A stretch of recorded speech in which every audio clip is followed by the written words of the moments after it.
Bonjour tout le monde. Merci d'être venu. Il y a plus de gens en ligne qu'il y a de gens dans la salle. Donc, on va fonctionner en mode hybride, c'est-à-dire que pour la période des questions, comme il y a beaucoup plus de gens en ligne que dans la salle, je vais faire un 2 pour 1. Il va y avoir quand même une prime aux gens qui sont dans la salle pour s'être déplacés. Comme vous le savez, tout le monde, depuis octobre 2023, Gaza est soumis à une tentative d'extermination qui présente tous les traits d'un génocide. Génocide dont on veut effacer la trace en transformant ce territoire en riviera pour riches touristes occidentaux, après l'avoir évidemment vidé de sa population, formée en grande partie de descendants de réfugiés de 48.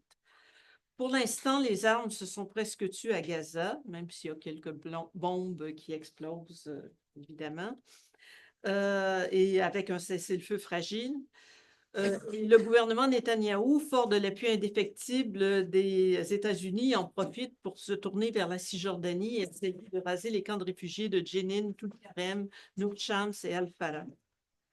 C'est mené d'éradication de la présence palestinienne, non seulement les personnes, mais aussi le cadre bâti, les institutions et les modes d'occupation de l'espace. Dans cette série de conférences qui est organisée par la Coalition du Québec Urgence Palestine, nous voulons d'abord insister sur le fait que l'histoire n'a pas commencé le 7 octobre 2023, comme continuent de le penser nos grands médias d'information qui répètent comme une incantation que tout ce qui se produit actuellement à Gaza découlerait de l'attentat du Hamas. C'est plutôt le dernier chapitre en date d'un long processus de colonisation et de dépossession qui remonte à la naissance du mouvement sioniste. Comme le soulignait Edouard Saïd, je cite, « La Palestine n'est pas seulement une cause arabe et musulmane, elle est importante pour de nombreux mondes différents, contradictoires et qui pourtant se recoupent.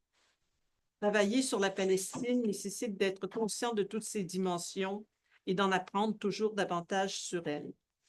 Nous devons être conscients que la Palestine est une des plus grandes causes morales de notre époque. » En outre, la féministe palestinienne Nada Ella précise que même si nous insistons sur le fait qu'il s'agit d'un génocide en marche depuis longtemps, nous sommes pleinement conscientes de vivre un moment historique, celui d'une transformation mondiale.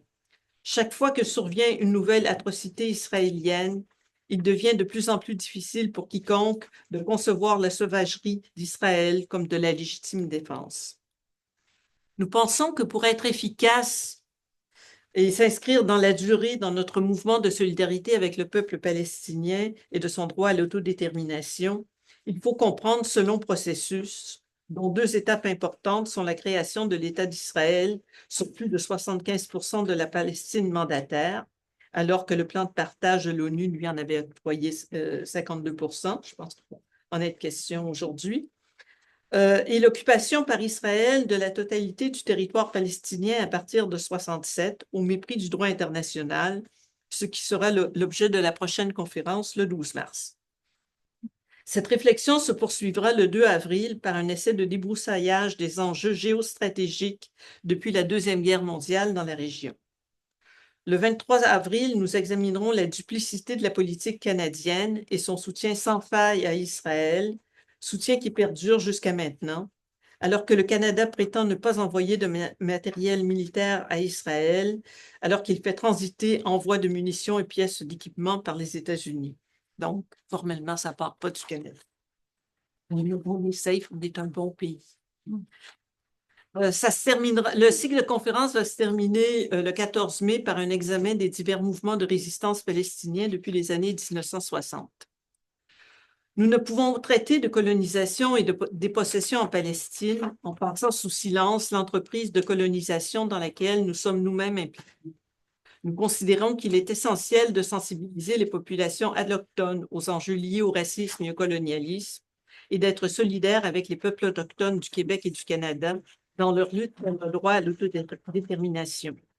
C'est pourquoi nous tenons à reconnaître que nous sommes ici en territoire autochtone non cédé.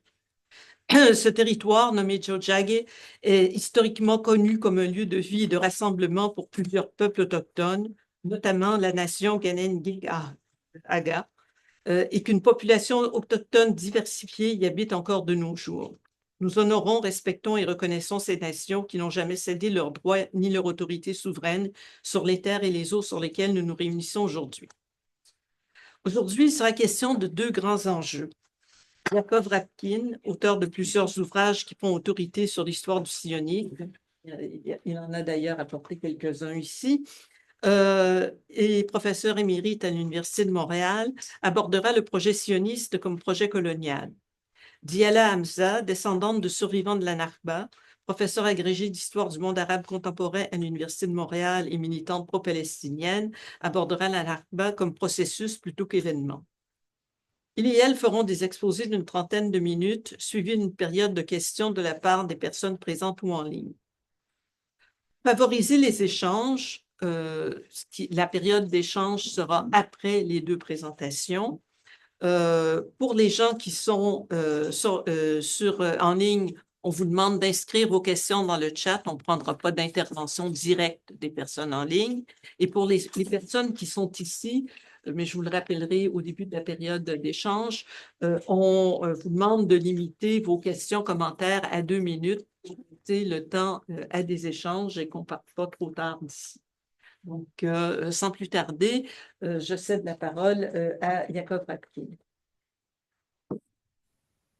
Je le remercie d'avoir accepté notre invitation.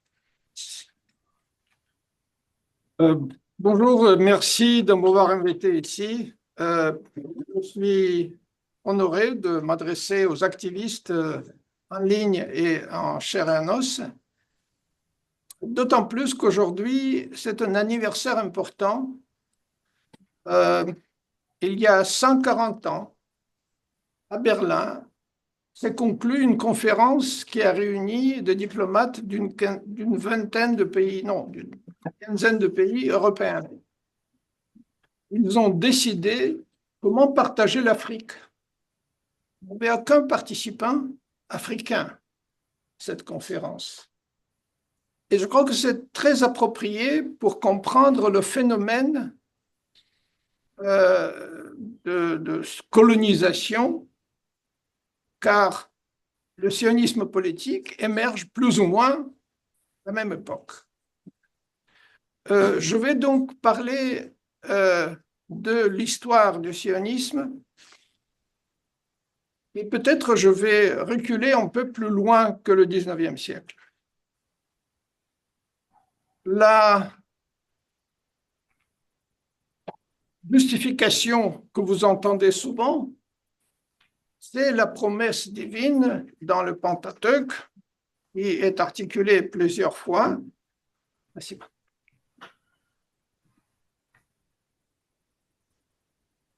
Qui promet la terre à Abraham. Mais il faut comprendre que cette promesse biblique, au sein du judaïsme, a été déjà réinterprétée entre le 2e et le 5e siècle, lorsque se rédigeaient les textes fondamentaux du judaïsme rabbinique. Et notamment, on dit qu'il est interdit de rentrer en masse en terre sainte, il est interdit d'utiliser les moyens de violence. Et donc, au sein du judaïsme rabbinique, la promesse restait valable, mais il n'y avait aucune tentative de la matérialiser. Et donc, même si les Juifs pratiquants se réfèrent au retour en Terre Sainte 3 fois par jour au moins, ce n'est pas un programme pratique. En tout cas, ça n'était pas un programme pratique. Pour que ça devienne un programme pratique, il faut lire la promesse littéralement et oublier ces interprétations rabbiniques. Et qui le fait d'une façon... Attendez, on est allé beaucoup plus loin. au 16e, au 17e siècle, commence un mouvement au sein des chrétiens protestants de lire la Bible d'une façon littérale et d'interpréter les promesses, les prophéties de ce qu'ils appelaient l'Ancien Testament. Et c'était un mouvement relativement marginal, mais tout de même, il y avait des grandes figures intellectuelles, comme par exemple Isaac Newton, qui était parmi ceux qui prévoyaient le retour des Juifs en Palestine, la reconstruction de Jérusalem au XIXe siècle, voire l'érection du troisième temple au XXe ou au XXIe siècle. Donc, ce n'était pas tout à fait marginal. Par ailleurs, je m'excuse que ma PowerPoint est en anglais, c'est que toutes les citations sont en anglais, donc je ne me suis pas mis à traduire tout cela. À part Newton, il y avait d'autres intellectuels importants. Non, je vais le faire moi-même. À part Newton, il y avait d'autres intellectuels qui rêvaient un peu du retour des Juifs, y compris Immanuel Kant à Königsberg, donc il y avait beaucoup d'autres. Mais tout cela, c'est de rêverie. Par contre, ça ne marche pas. Ah, il faut mettre ici. C'est pas ici que ça marche. Ok, ça c'est mieux. Donc, il fallait que les considérations théologiques entrent en contact avec des intérêts géopolitiques. Et le pays qui s'intéressait surtout à la région dont nous parlons, c'était bien entendu la Grande-Bretagne, au moment où le canal de Suez est en train d'être creusé. Et voilà un politicien de renom, Earl Shaftesbury, un des premiers, qui commence à parler d'un pays sans peuple pour un peuple sans pays. Bien entendu, c'est une idée qui vient déjà du XVIe, du XVIIe siècle, mais elle acquiert beaucoup plus de poids parce que Shaftesbury publie un appel aux monarques chrétiens dans des journaux européens en essayant de motiver. Je peux vous aider? Mais le problème, c'est qu'il faut admettre les gens dans la salle d'attente. Ah, c'est ce que vous faites, ok, je comprends. Continuez. Continuez. Non, continuez, pas de problème. Alors, donc, la Grande-Bretagne prend l'intérêt, mais pour que ça prenne vraiment quelque chose, ce projet a besoin de Juifs. Et donc, du temps de Shaftesbury arrive le premier appel, en fait, aux Juifs. Un des représentants de Shaftesbury s'adresse au rabbin de Londres en l'invitant de travailler pour le retour des Juifs en Palestine. À quoi le rabbin répond tout à fait d'une façon traditionnelle: nous allons travailler pour le bien-être de la Grande-Bretagne et quand le Messie viendra, on ira avec. Donc ça, c'est le programme standard. Et donc, il n'y avait pas de Juifs pour animer ce projet.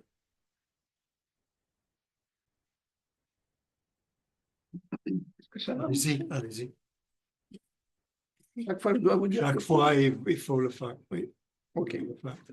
Et donc, ce lien entre juifs et sionistes chrétiens se fait à Vienne, où un journaliste charismatique, assez réussi, Theodor Herzl, d'origine juive, né à Budapest, donc au sein de l'Empire austro-hongrois, rencontre l'aumônier de l'ambassade britannique à Vienne, William Kechler. Lui, il est un sioniste chrétien, comme on appellerait ça aujourd'hui. Il est très dévoué à la cause du retour des Juifs en Palestine. Et il faut le dire entre parenthèses, avant que vous me posiez la question, pourquoi ces sionistes chrétiens sont tellement animés par cette idée? C'était ma question. Parce qu'ils n'aiment pas les Mais Juifs. c'est très clair. Ouais. L'idée est d'accélérer le second avènement du Christ et ainsi, ils vont s'approcher de la fin du monde, des guerres apocalyptiques et finalement la rédemption de ceux qui vont accepter Jésus comme Messie. Comme dit Gershon Gorenberg, l'auteur d'un livre sur les sionistes chrétiens, eux, ils ont une pièce de 5 actes, à 5 actes, et nous disparaissons dans le 4e.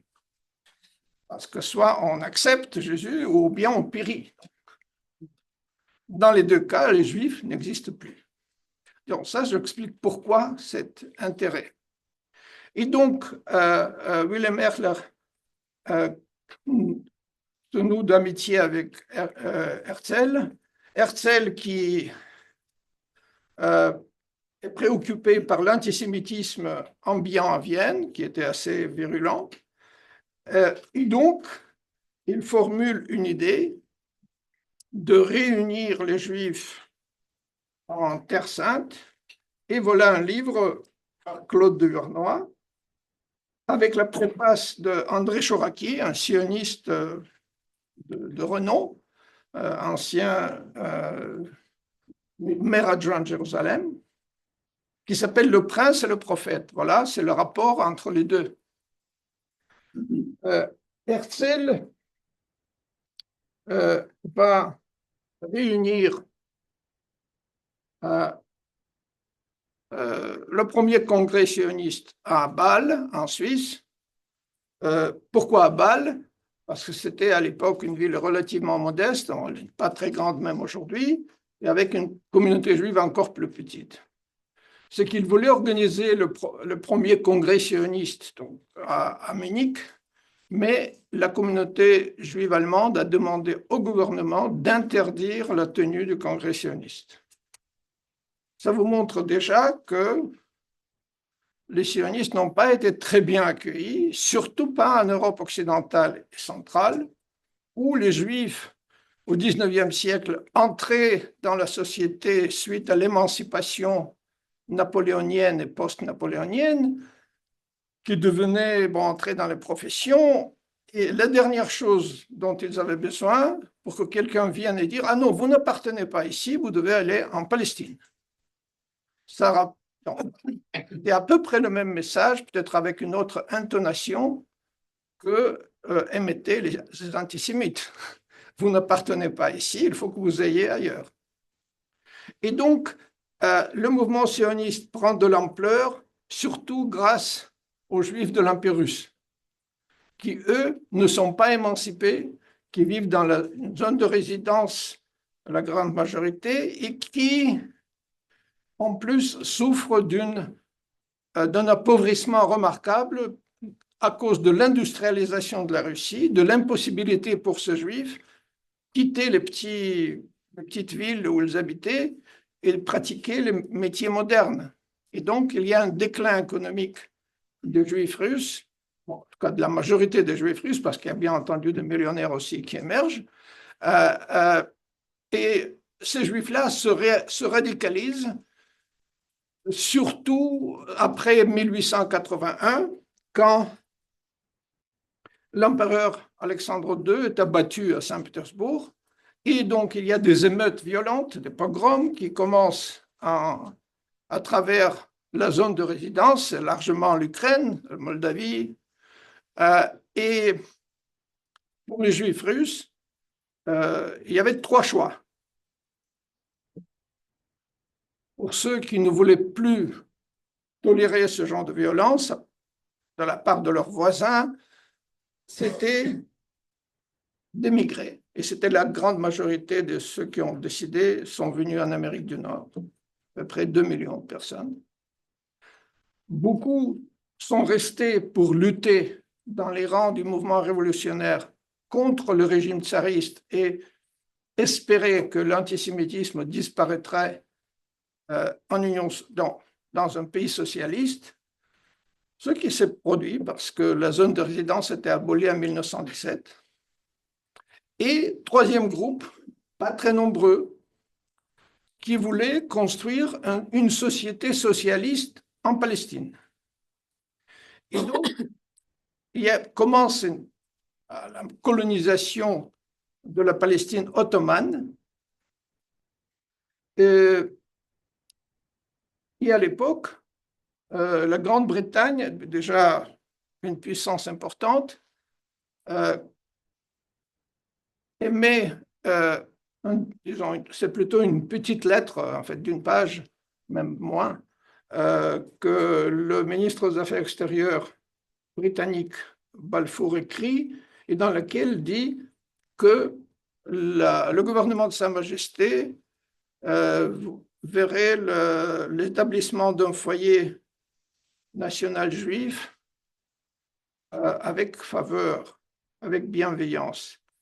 Le terme foyer national juif n'est pas très clair, ce n'est pas un terme politique, c'est un terme très flou, ce qui convient parfaitement.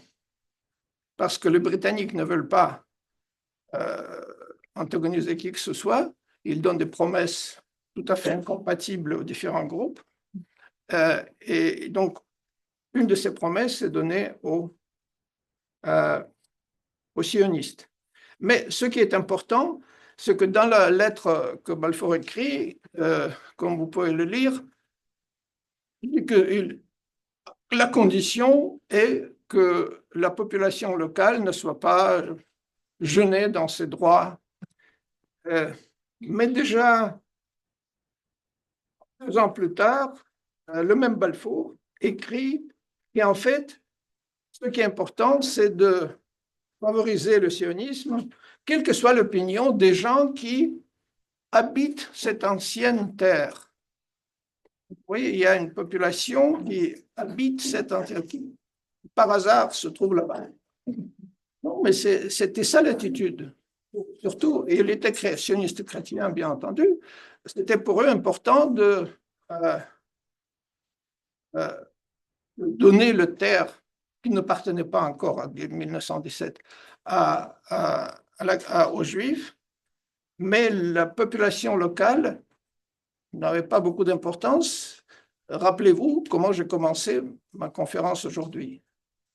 On partage l'Afrique, mais les Africains ne sont pas là. C'est normal. Et donc, il faut comprendre que ça, on parle de situation normale à l'époque. Et voilà comment on ramasse les fonds. Et pour ceux qui vont vous dire que c'est une calomnie d'appeler sionisme colonial, bon, vous savez, Jewish Colonial Trust, qui est là, ça serait difficile, ce n'est pas des antisionistes qui ont émis cela, bien entendu, c'est le document de l'époque. Et en fait, le colonialisme était quelque chose de positif, et c'est ce qu'il faut comprendre. On amenait la civilisation, on allait soulever le niveau de vie. Tout cela était très positif pour les Européens.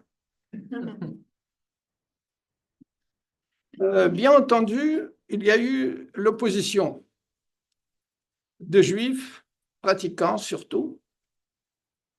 Et en voilà un, Juif néerlandais, Jacob Israël Dehaan, et ce qu'il voulait faire, c'est déjà à l'époque du mandat britannique sur la Palestine.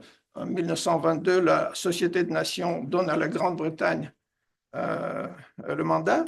Dehaan essaie d'organiser des rabbins de Jérusalem pour voyager à Londres et convaincre le gouvernement britannique que le sionisme ne représente pas les Juifs, en tout cas pas tous les Juifs. Et à l'époque, minorité des Juifs de la Palestine. Il est abattu à la sortie de la synagogue et c'est le premier cas, la première victime de juive de terrorisme sioniste.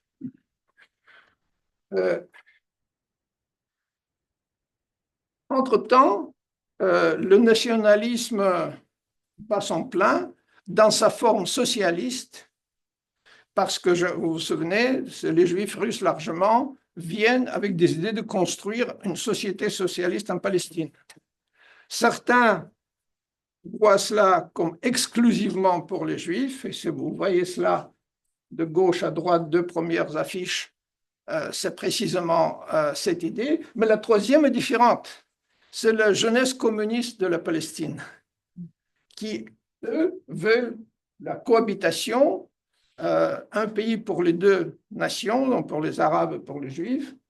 Et bien entendu, vous voyez ici Marx, Engels, Lénine et Staline. Tous les quatre sont là. Mais, bien entendu, ça, c'est un mouvement en Palestine relativement marginal. Maintenant, la question de transfert, comme disaient un peu à l'époque, et disent toujours, les dirigeants sionistes. Ce n'était pas une idée nouvelle, ce n'est pas Donald Trump qui l'a inventé. Contrairement à ce que certains pensent, que voilà, elle veut construire Riviera de Gaza. Non, l'idée est très ancienne pour les sionistes. Voilà, 1944, c'est une citation du futur Premier ministre d'Israël, Ben Gurion.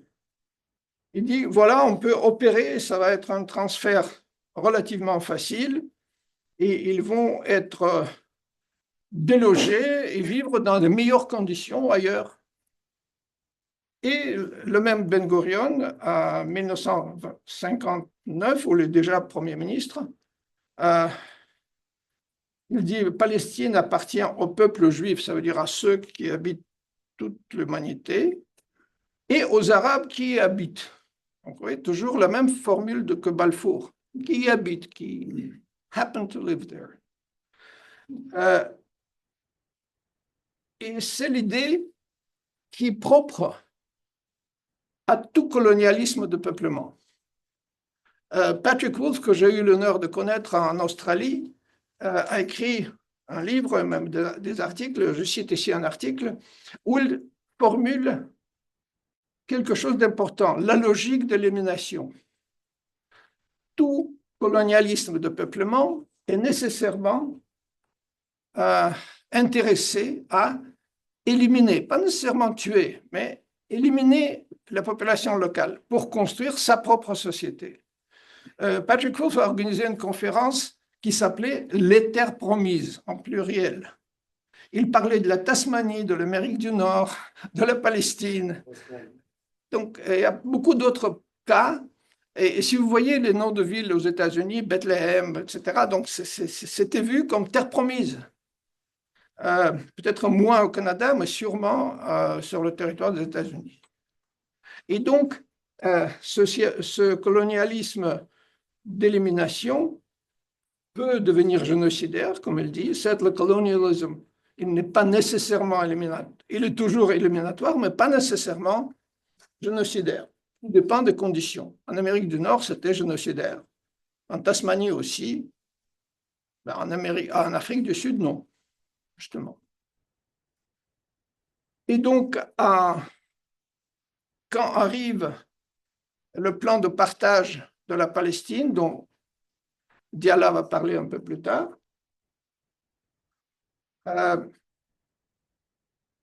cette idée de partager la Palestine en deux États était acceptée par l'Assemblée générale des Nations unies sous pression extraordinaire des États-Unis et de l'Union soviétique, qui voulait la création de deux États. Mais entre-temps, entre 1947 et 1949, s'opérait ce qu'appelait Patrick Wolf l'élimination de la population locale.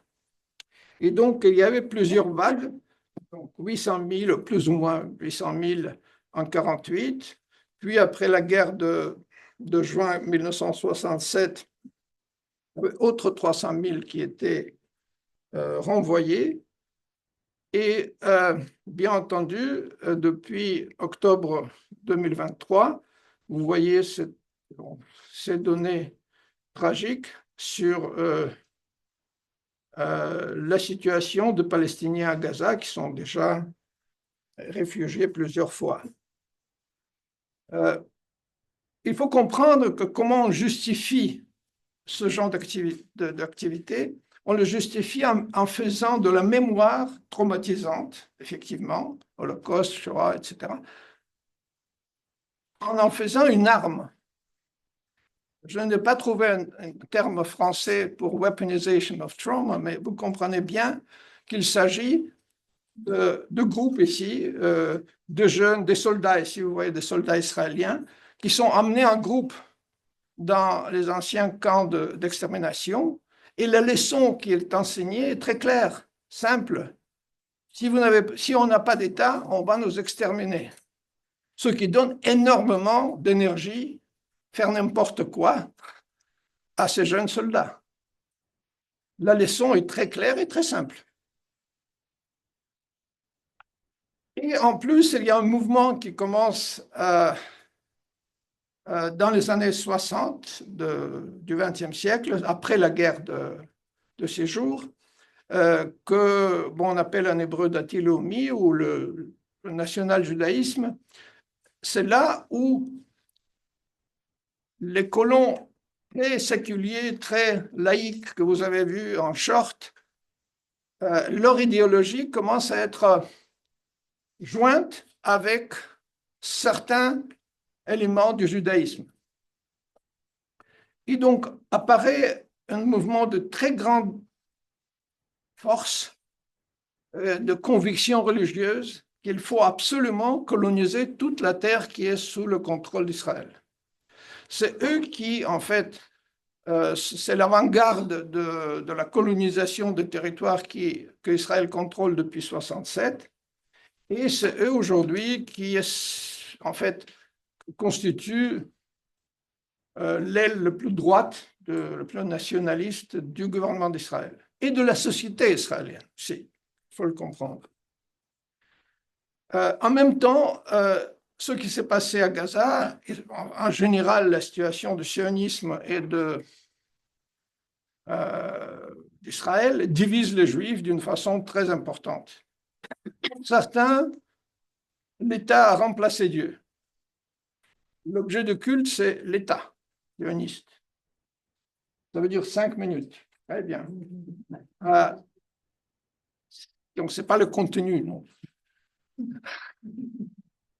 Donc, c'est pour certains et pour beaucoup de Juifs, c'est une question de leur identité.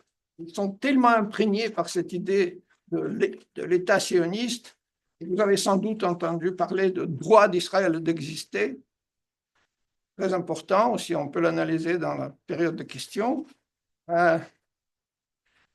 Et donc, il y a plusieurs mouvements aux États-Unis, au Canada et ailleurs, de Juifs qui, justement, réagissent au génocide à Gaza, par exemple, en occupant la Statue de la Liberté avec ses slogans Palestinians should be free, et bien entendu, les Juifs ultra-orthodoxes qui sont traditionnellement antisionistes. Gaza, pas Gaza, disons, pour eux, n'a pas d'importance. Ils sont contre. Vous le voyez ici avec un drapeau palestinien. Et finalement, notre organisation américaine, Jewish Voice for Peace, il y a 765 000 membres et plus de 2 millions de gens qui les suivent dans les médias sociaux. Donc, c'est un mouvement assez important qui démontre que les Juifs sont très divisés par ce qui se passe en Israël. Ceux qui sont unis, par contre, ce sont les chrétiens. Christians United for Israel. C'est une grande organisation aux États-Unis. À droite, c'est Pastor Hagee, très connu. Lui, il disait, déjà une dizaine d'années, qu'ils sont 50 millions de chrétiens sionistes aux États-Unis. Il y en a en Corée du Sud, il y en a en Afrique, il y en a en Amérique latine de plus en plus. Et pour l'information, le nombre total de Juifs dans le monde, compris bébés et personnes âgées, 14 millions. Vous voyez, il y a un certain déséquilibre ici. Et effectivement, quand nous voyez, par exemple, les scènes de l'inauguration de l'ambassade américaine à Jérusalem sous Trump 1, il s'adressait largement à ce groupe-là. C'est ça sa base électorale. Et c'est lui, par ailleurs, a reproché aux Juifs dans le premier mandat que vous n'êtes pas suffisamment juifs parce que vous n'appuyez pas Israël. Vous n'êtes pas des bons juifs. Donc, c'est très intéressant que les autorités de pays occidentaux commencent à définir qui est bon juif, qui n'est pas bon juif, et se déclarent eux-mêmes sionistes. Donc, il y a ce remplacement assez intéressant. Et justement, la dernière donnée que je voudrais mentionner, c'est quand on a fait une enquête aux États-Unis concernant cette phrase que l'État d'Israël était donné par Dieu aux Juifs. Vous voyez, 82% des chrétiens ont dit oui, contre 40% des Juifs. Donc, c'est une idée beaucoup plus répandue dans la population de chrétiens sionistes que chez des Juifs. Finalement, vous avez tous vu des scènes de retour des transferts des otages israéliens à Gaza.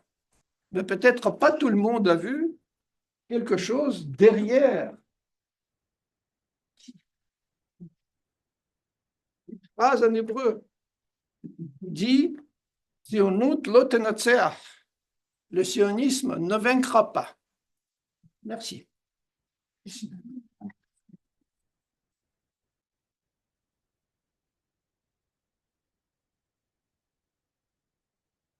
Merci Jacob. On va passer.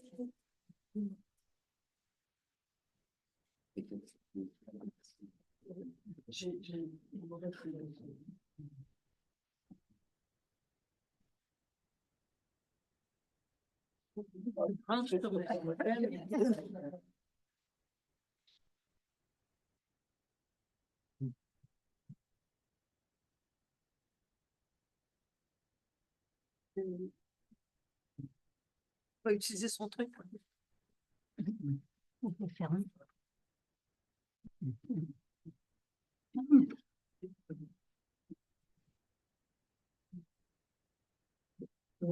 Il y a un petit ajustement technique.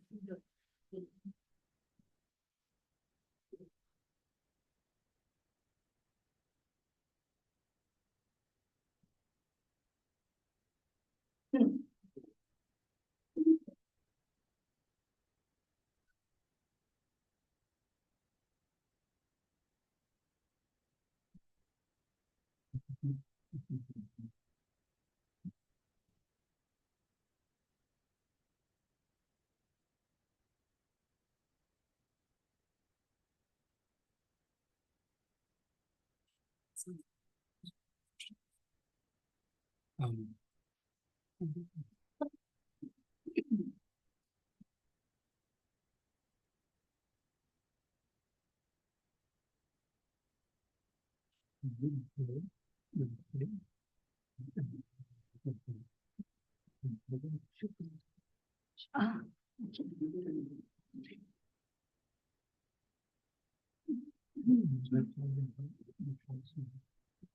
Est-ce qu'il est sur le papier? Oui.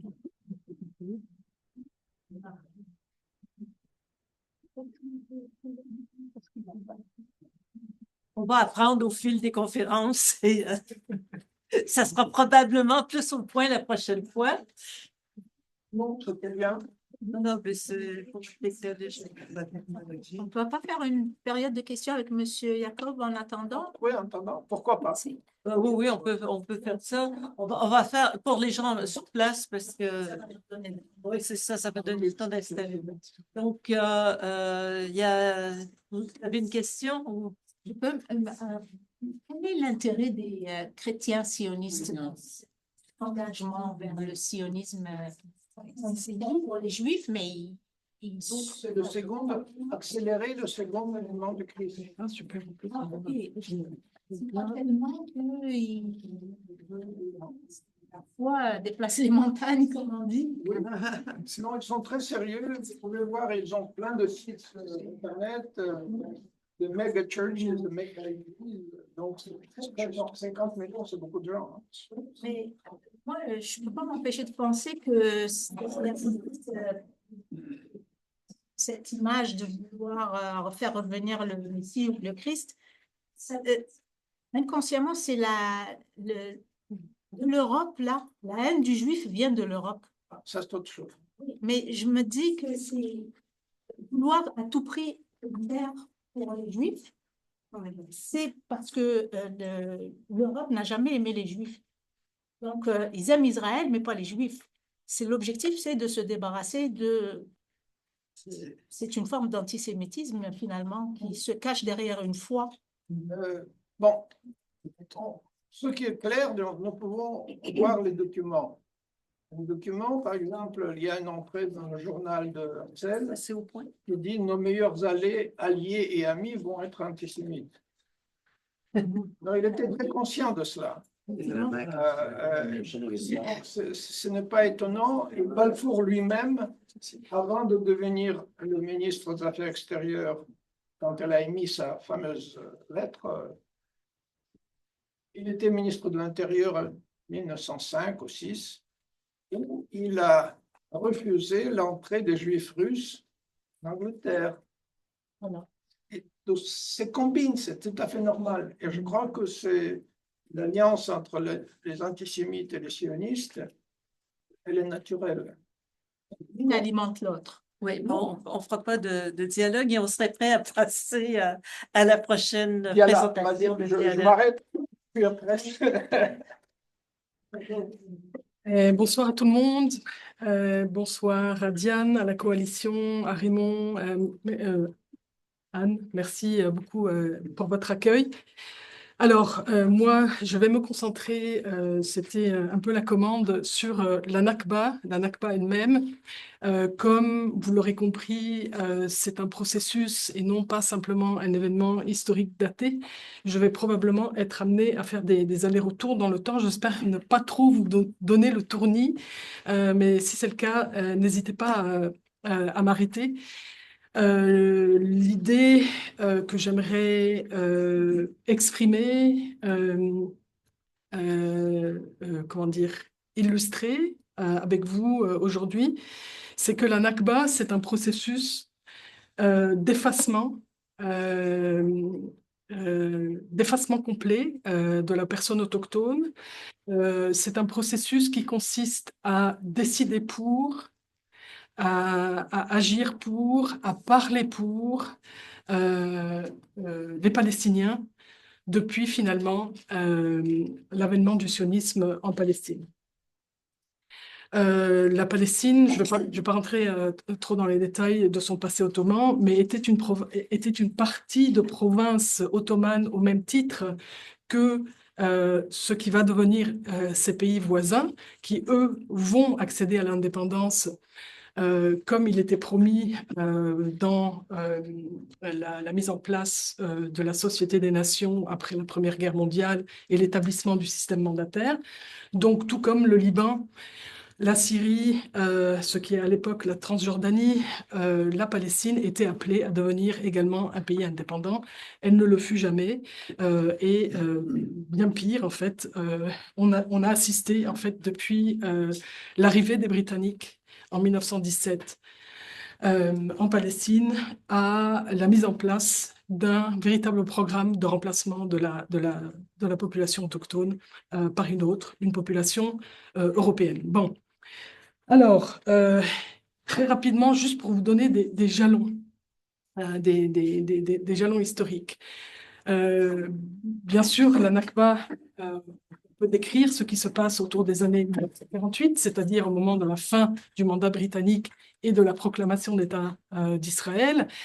Mais il se passe bien des choses bien avant, que ce soit dans les années immédiatement avant la renonciation par la Grande-Bretagne à son mandat, ou que ce soit bien avant. Donc, en tout cas, la Nakba, c'est l'effacement politiquement programmé, l'effacement systématique des Palestiniens par la puissance mandataire au bénéfice d'une autre population d'immigrants européens qui vont venir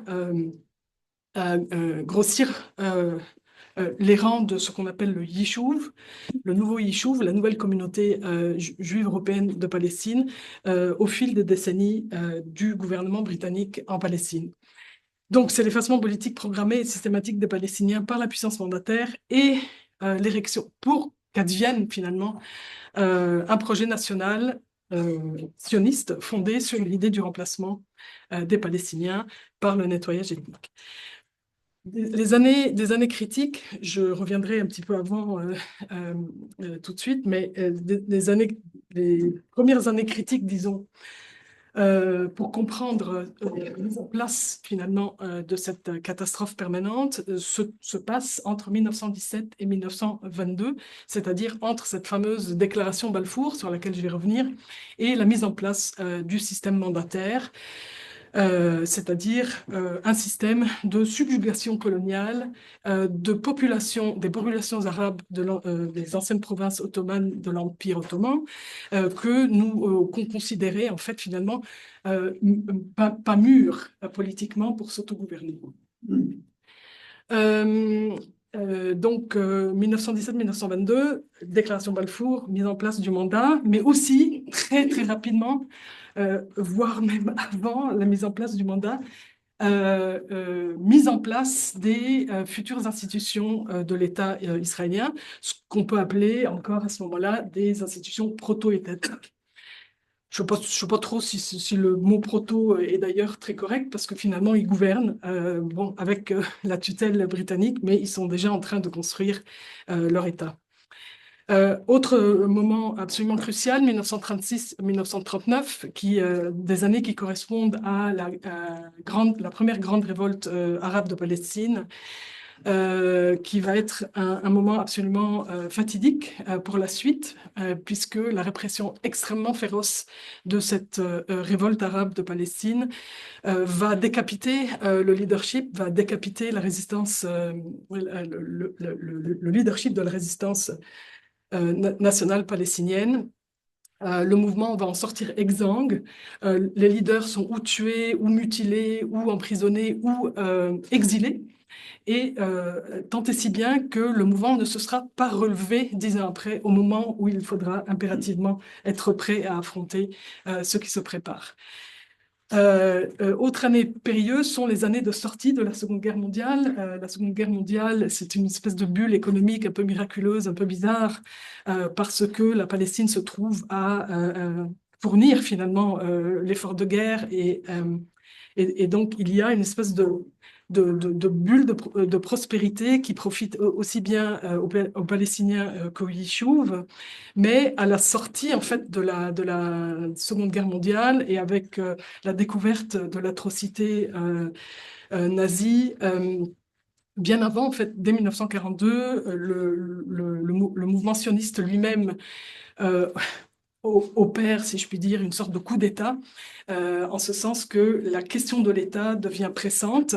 Ce sera décidé en quelque sorte lors d'une conférence célèbre qui se tient à New York dans le fameux hôtel Biltmore, qui donnera son nom à la conférence de Biltmore, où finalement c'est l'agence juive de Palestine qui prendra le dessus sur le congrès sioniste mondial en décrétant qu'il est absolument urgent de mettre en place l'État maintenant tout de suite. Et je n'ai pas le temps de rentrer dans les détails, mais des milices concurrentes à la milice officielle reconnue par la puissance mandataire vont émerger à la droite et à l'extrême droite de l'agence juive qui en fait gouverne sous la tutelle britannique la communauté juive de Palestine et va commencer finalement à harceler, harceler est un mot peut-être très mal choisi, à attaquer très violemment les structures et les personnes du mandat et bien entendu les Palestiniens. Donc c'est pendant ces années de sortie de la guerre entre 45 et 46-47.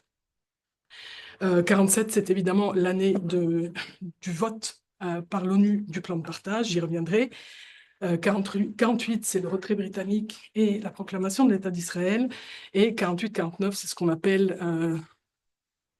j'aime pas trop cette désignation, mais on la désigne comme ça, la soi-disant première guerre israélo-arabe qui aboutit à finalement la prépondérance des Israéliens sur le territoire historique de la Palestine. Prépondérance, j'entends que les Israéliens prendront beaucoup plus de territoire que ce qui leur était alloué, en fait, donc une période qui se terminera par des traités d'armistice. J'évoquerai très rapidement tout ce qui suit et je terminerai par Gaza, puisqu'il faut rendre hommage aux martyrs de Gaza à la fin de mon exposé. Donc, Yaakov a eu l'occasion d'en parler, je vais pas revenir sur tout ce qui se passe à la fin du 19e siècle, ce que j'ai appelé les instruments de la dépossession, qui se mettent en place, qui ne sont pas, comment dire, on est encore dans une dimension rédhibitoire, irrévocable. Tout n'est pas coulé dans le béton, bien entendu. Ça commence à se corser, je dirais, et on pourrait peut-être en discuter, à partir du tout début du XXe siècle, avec la mise en place du Fonds national juif, qui va jouer un rôle absolument colossal dans la dépossession des terres de Palestine. Donc, j'ai déjà mentionné la déclaration de Balfour, la mise en place du mandat et la mise en place donc des institutions phares du Yishuv à partir des années 20. Alors, pardon, juste pour aller aussi très très rapidement là-dessus, je n'ai pas le temps de m'y attarder. Qui est cette population palestinienne? Que pense-t-elle de l'arrivée donc de ces colons européens, juifs européens? Est-elle consciente? Est-elle pas consciente? Je le mentionne très rapidement parce qu'évidemment, ça alimente la mythologie de l'État d'Israël qui consiste à dire qu'il n'y avait personne ou que c'était des Bédouins, c'était des Arabes qui venaient d'Égypte, de Jordanie, etc., etc. Les Palestiniens sont immédiatement conscients qu'il se passe quelque chose. Il y a immédiatement des tensions, des confrontations parfois très sanglantes dès le début, dès la mise en place donc, des premières colonies donc en Palestine, que ce soit donc au niveau des paysans qui représentent la majeure partie de la population, au niveau donc des citadins, des intellectuels. On est conscient et très conscient de l'arrivée hostile finalement, parce que vivant dans l'entre-soi, donc de cette population européenne. Alors, donc tout ça, c'est avant 1917, donc entre le déclenchement finalement du mouvement sioniste et le début de l'immigration juive vers la Palestine, d'abord dans une phase que moi j'appelle philanthropique, je ne sais pas si j'ai raison, mais où de grands philanthropes juifs européens vont financer l'établissement de colonies, avant finalement l'apparition sur la scène de Théodore Herzl et de ses camarades, et de la formalisation institutionnelle du mouvement sioniste à la toute fin du 19e siècle, et la mise en place de ces institutions donc Jewish Colonization Agency, la banque, donc une espèce de parlement en exil avant la lettre, avant même l'apparition de l'État. Donc tout ça, c'est avant 1917, voilà l'état de la situation sur le terrain. Donc une mobilisation des Palestiniens, de leurs intellectuels, des tentatives de dialogue aussi avec des représentants de la communauté juive européenne, une tentative désespérée d'appeler cet empire ottoman qui est sur le déclin au secours. Au secours, la Palestine en fait encore partie, mais dépose les délégués au Parlement ottoman dépose sur le dossier du Parlement en 1911 le dossier de la colonisation de la Palestine, mais l'Empire est empêtré donc, dans des guerres sur plusieurs fronts, dont bientôt notamment les guerres des Balkans, et donc ce sera finalement lettre morte, et l'Empire ottoman ne sera pas en mesure de réagir à ce qui se passe en Palestine. Alors, 1917, cette fameuse déclaration Balfour, donc, que vous voyez ici dans sa langue originale, bien sûr l'anglais, adressée par le ministre des Affaires étrangères britannique, Lord Arthur Balfour, et envoyée donc à Lord Walter Rothschild, qui est un parlementaire britannique, et un représentant du Congrès sioniste mondial. Je l'appelle toujours... c'est l'Organisation sioniste mondiale, voilà. L'OSM, c'est ça. Et qui lui déclare que finalement, le gouvernement de Sa Majesté, tenez, la traduction en français se trouve ici, le gouvernement de Sa Majesté envisage favorablement l'établissement en Palestine d'un foyer national pour le peuple juif et emploiera tous ses efforts pour faciliter la réalisation de cet objectif. Et c'est là que ça commence. Étant clairement entendu que rien ne sera fait qui puisse porter atteinte ni aux droits civiques et religieux des collectivités non juives existant en Palestine. Alors, qu'est-ce qu'on remarque dans cette déclaration fatidique qui ne représente encore pas grand-chose? Ce n'est qu'une lettre. Je ne vous ai pas mis l'original, mais l'original ne comprend même pas un en-tête officiel du gouvernement britannique. C'est vraiment une lettre personnelle, soit qui émane d'un représentant de l'État et qui parle au nom du gouvernement de Sa Majesté, mais ce n'est qu'une lettre, d'accord? Alors, qu'est-ce qui se passe dans cette lettre? Eh bien, les Palestiniens ont déjà disparu. Ils n'ont pas de nom. Ils sont définis négativement. Ce sont les populations non juives. Ils représentent 98% de la population, non, 95% de la population. Et surtout, donc on veut bien leur concéder une espèce d'existence au négatif, mais ils n'ont pas de droit politique, n'est-ce pas? Étant clairement entendu que rien ne sera fait qui puisse porter atteinte ni aux droits civiques et religieux des collectivités. Ce sont des groupes, ils sont là, n'ont pas d'existence politique, ils n'ont pas de droits politiques. Ils ont des droits religieux, ils ont des droits civiques, à la limite. Ce sont des sectes. Et ce sera la constante du gouvernement britannique et à sa suite du gouvernement israélien de considérer ces populations finalement comme des groupes religieux et non pas comme des personnes autochtones ayant des droits et un sentiment d'appartenance à cette terre et ayant des droits politiques. Je ne commente pas le reste, même s'il est extrêmement important et intéressant aussi, ni au droit et au statut politique dont les Juifs jouissent dans tous les autres pays. C'est-à-dire, il n'est pas question qu'avec cette déclaration, on pense que désormais, les Juifs ayant un foyer national juif en Palestine perdraient leurs droits de citoyens européens où qu'ils soient, ou américains, où qu'ils soient. Alors, 1917 est une année fatidique parce que quelques jours après cette déclaration, Allenby, donc le commandant, le général britannique à la tête donc du commandement de l'armée qui va prendre d'assaut donc ce Levant, entre donc en Palestine par Gaza, par le sud donc, et va dévaster en fait cette ville. J'ai pas pu résister à vous mettre donc cette photo historique de 1917 qui va se reproduire sans cesse depuis ce moment-là. Donc, depuis, en gros, 1917, depuis la Première Guerre mondiale et la fin de l'Empire ottoman, cette région, Gaza, n'a pas cessé d'être dévastée, d'accord, à intervalles réguliers et jusqu'au génocide actuel perpétré par Israël. Alors, entrée donc des Britanniques dans Gaza, en Palestine, en fait, arrivé à Jérusalem. Fin de la guerre, l'après-guerre se décide évidemment sans les Arabes, sans les Palestiniens, tout au moins, et mobilisation immédiate des Palestiniens qui envoient des mémorandums, à défaut d'être représentés, donc à la conférence de paix à Paris. Il se constitue en congrès, en association d'abord, appelées les associations islamo-chrétiennes donc, de Palestine, et envoie donc ce mémorandum de leur premier congrès. Nous-mêmes, musulmans et chrétiens réunis en députation, nous sommes en vérité une nation arabe vivante, comme les autres petites nations que les Alliés ont libérées.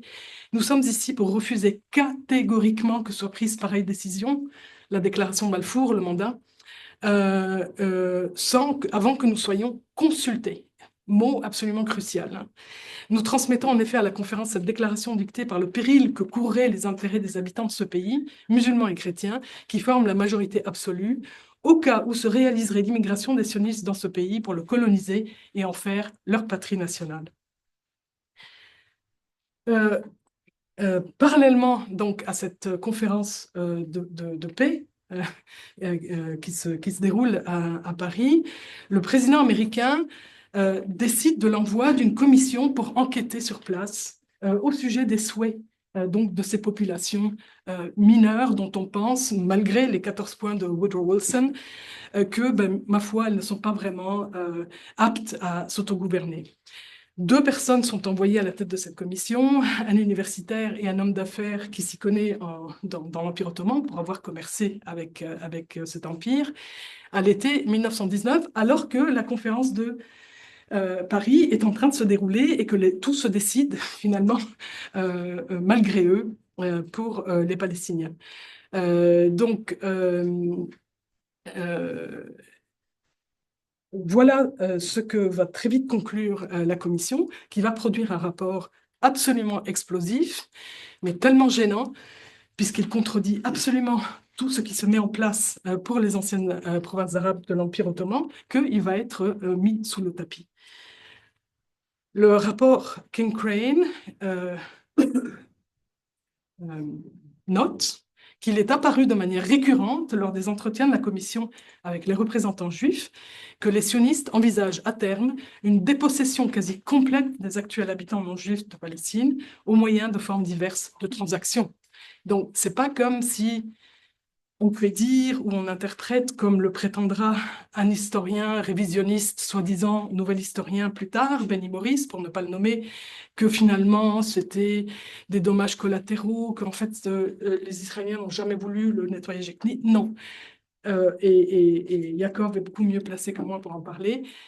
L'idée du transfert est non seulement présente dans les textes fondateurs du sionisme, à divers degrés, bien entendu. Ce n'est pas pour dire qu'il n'y a pas aussi diverses écoles et des tendances et des évolutions à travers le déploiement de l'histoire de ce mouvement.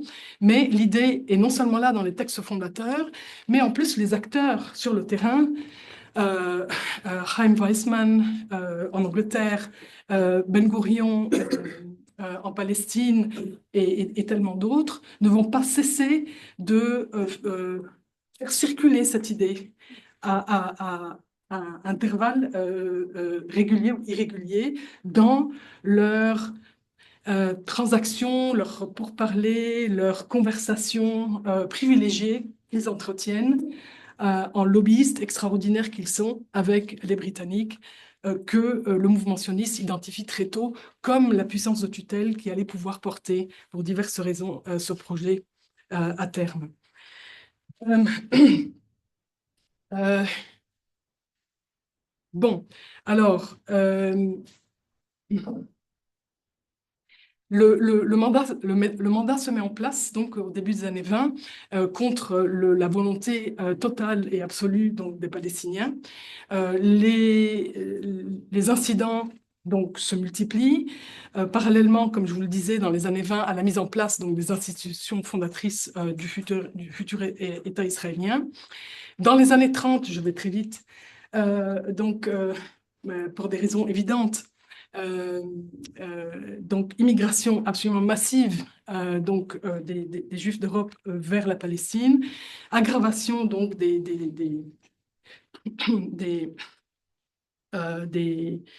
tensions entre Palestiniens et Juifs de Palestine. Et à chaque fois qu'il y a une irruption de violence, les Britanniques se dépêchent de mettre en place une commission qui va produire un livre blanc, qui va produire un rapport et qui va donc décider de certaines politiques. 1936-1939 explose donc la révolte, la première grande révolte palestinienne qui commence donc par une grève généralisée dans toute la Palestine. Donc répression extrêmement brutale par les Britanniques de cette révolte. Et les Britanniques, qui décidément ne comprennent pas grand-chose, ne trouvent rien de mieux que de proposer un premier plan de partage. Ce sera le plan de partage, je ne sais pas si je vais réussir à aller le chercher. Attendez voir.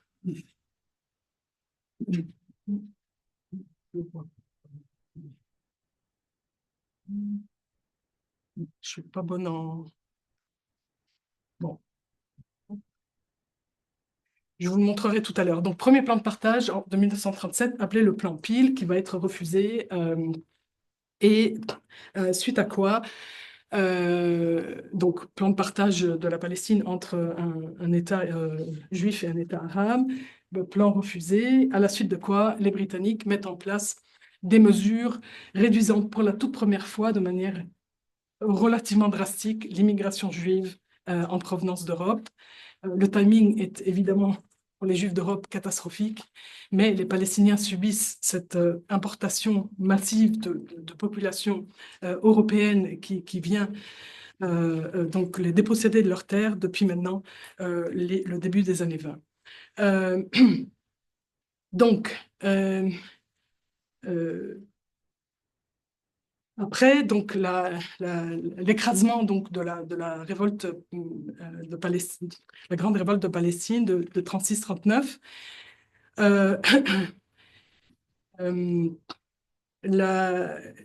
donc c'est là que je vous avais dit que les premières prémices d'une radicalisation pendant la guerre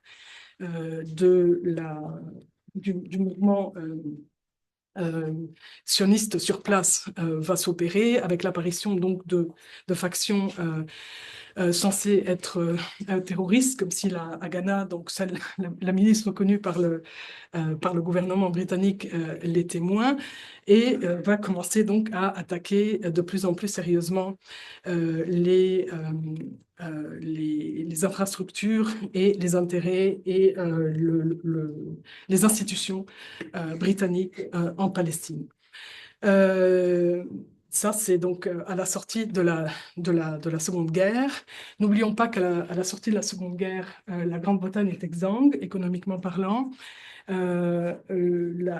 L'Inde est en ébullition également, l'Empire est en train de se défaire et la Grande-Bretagne commence à réaliser qu'elle ne peut plus se permettre en fait, de gérer ce mandat qu'elle a si désastreusement géré depuis le début. Avant de continuer sur la suite, donc de rentrer dans le vif pas dans le vif du sujet, parce que j'y suis déjà depuis un moment, puis là, on me dit qu'il me reste 5 minutes. Mais dans la partie donc, critique des dernières années de l'après-Seconde Guerre mondiale et de l'établissement de l'État d'Israël, juste peut-être ces quelques chiffres, puisqu'il est important de savoir de quoi on parle lorsqu'on parle donc d'exode massif, lorsqu'on parle de catastrophe. La catastrophe, ça représente quoi? Ça représente bien entendu la destruction d'une société par la destruction donc de ses institutions, de son bâti, de ses personnes, et l'expulsion des terres donc de la majorité de sa population. Donc, on est autour de, et les chiffres varient, et la raison pour laquelle les chiffres varient, c'est que nous n'avons qu'un recensement de 1922 et de 1931, donc tous les chiffres postérieurs sont basés sur des spéculations, sur la base donc de ces deux recensements. Donc, on trouve aussi bien une population palestinienne à la veille donc, de 48 qui tourne autour de 1 200 000 à 1 400 000 pour une population juive désormais qui a été multipliée par 10 depuis 1917. En 30 ans, la population juive de Palestine a été multipliée par 10, passant de 50 000 à un demi-million donc, à la veille donc, de 48. Donc, avant que je revienne sur un petit détail donc, sur ces moments cruciaux, poser le problème de ce que va provoquer donc, cette Nakba. J'ai volontairement posé la question qui n'est pas du tout celle posée par les Palestiniens et par l'historiographie palestinienne, mais bien entendu par les Israéliens qui sont encore obsédés par protéger les mythes fondateurs de leur État. Le problème des réfugiés a-t-il donc commencé en 1948? Répondre oui à cette question, c'est dire, ben voilà, c'était donc un dommage collatéral de la première guerre israélo-arabe. C'est donc nier qu'il y ait eu une intention d'exterminer ou d'expulser ou d'opérer une purification ethnique. Comment dire, il y a désormais un quasi-consensus dans l'historiographie que 48, l'exode de 750 à 950 000, ce sont aussi deux estimations basses et hautes que l'on doit aux organisations de l'ONU qui vont se mettre en place pour gérer la catastrophe humanitaire créée par l'exode des Palestiniens en 48. C'est la conséquence d'un plan systématique d'expulsion décidé par les commandants de la Haganah. Autrement dit, le fameux plan d'Alet, qui en fait commence à se mettre en place dans des discussions et réunions de planification qui commencent en février 2047 et qui vont se terminer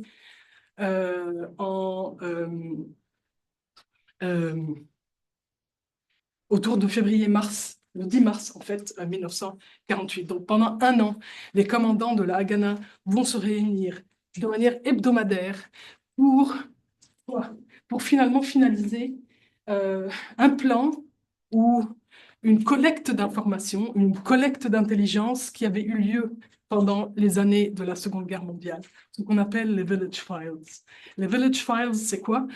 Ce sont une collecte quasi systématique d'informations au sujet de chaque petite ville, de chaque village, de chaque ville de Palestine, les villages notamment, pour savoir lesquels seraient faciles à prendre, lesquels sont riches, quel est l'état de leur terre, est-ce qu'on peut,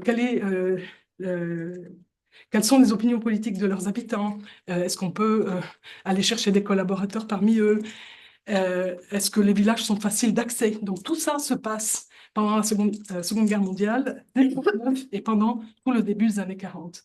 Donc finalement, le plan d'Alet, c'est la matérialisation de cette collecte d'informations qui commence pendant la Seconde Guerre mondiale. Alors pourquoi est-ce que des historiens comme le fameux Benny Morris est obsédé par l'idée que non, il n'y a pas eu de purification ethnique, parce que Benny Morris, parce qu'on n'a jamais trouvé finalement le document qui confirme la présence, l'existence, pardon, de purification ethnique. Et Benny Morris représente ce qu'il y a de meilleur et de pire chez un historien, c'est-à-dire l'obsession de la trace, l'obsession de l'archive, l'obsession du document. Mais c'est aussi, il représente aussi ce qui est de pire, en ce sens que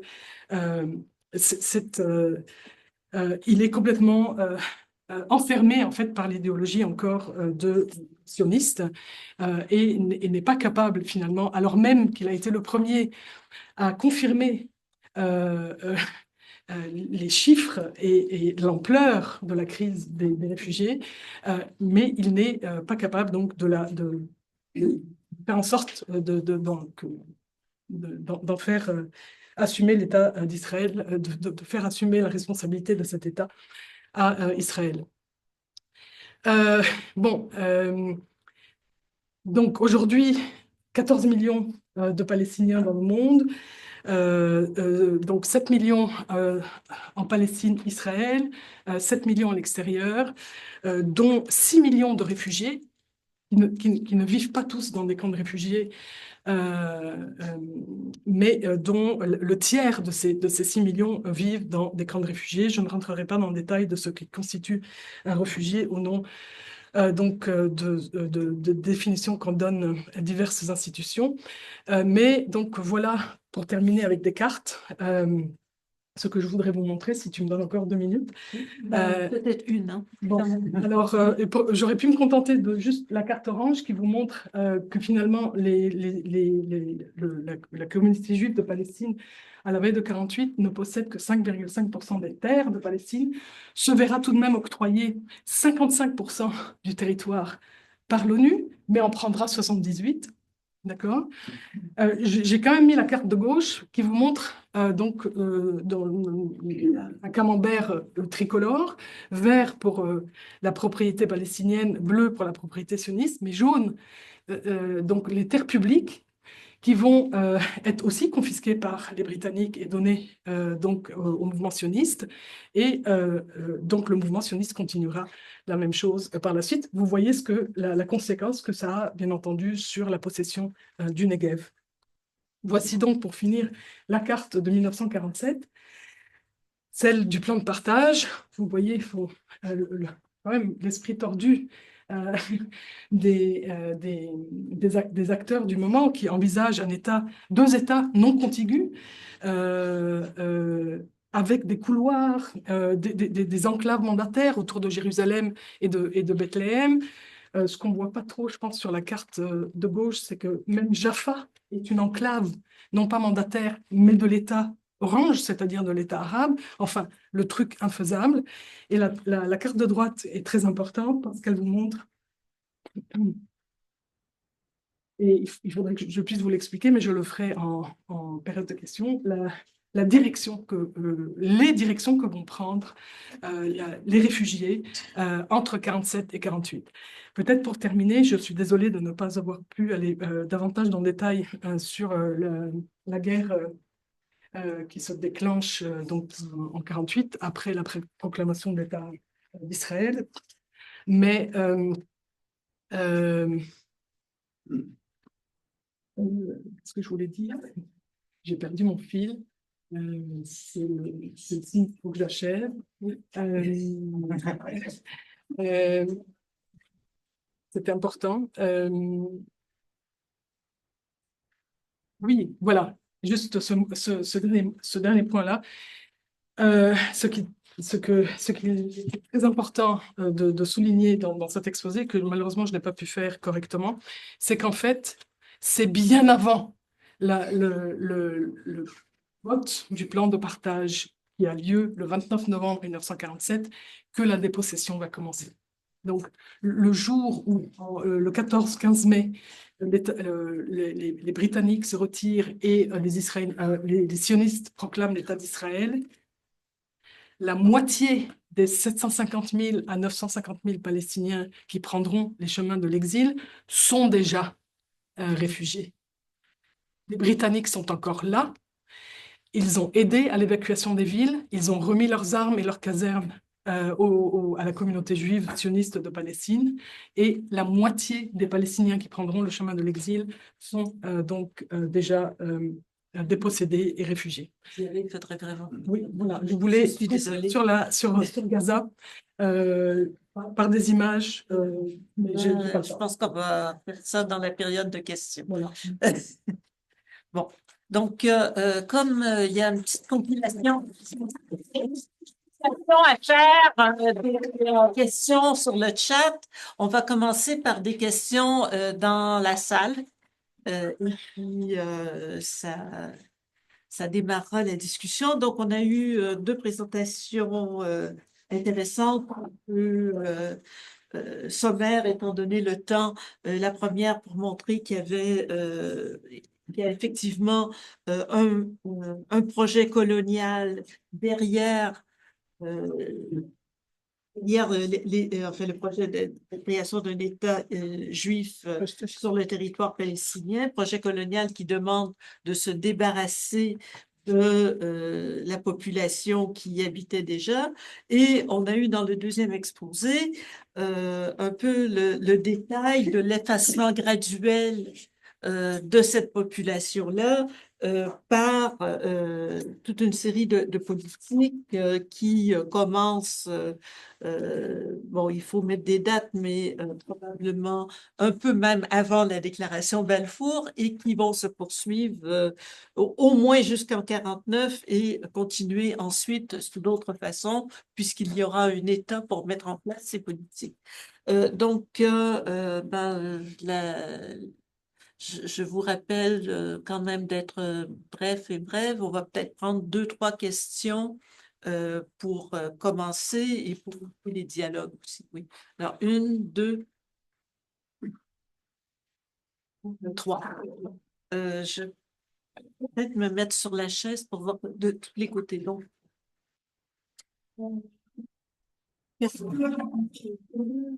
Intervenant, peut-être que vous aurez des réponses différentes.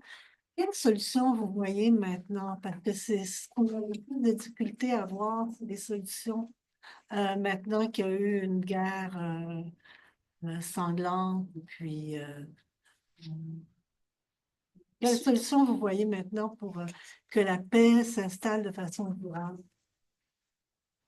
Solution réaliste. Petite question simple. Dieu. Je suis d'accord. D'accord. Comment expliquer la différence entre deux nouveaux historiens israéliens, un Ilan d'un côté et Benny Morris de l'autre? On se souvient il y a une vingtaine d'années d'une entrevue avec le magazine, le journal Maariv, où il disait justement dans le plan d'Aled que l'armée israélienne a bien fait son travail, elle aurait dû expliquer un peu plus. Et mon autre question, c'est comment elle est comment dire, politiquement, dans le l'échiquier politique israélien, comment votent les Mizrahi, on va dire les séfarades de l'État d'Israël, ils sont ultra-droite, droite.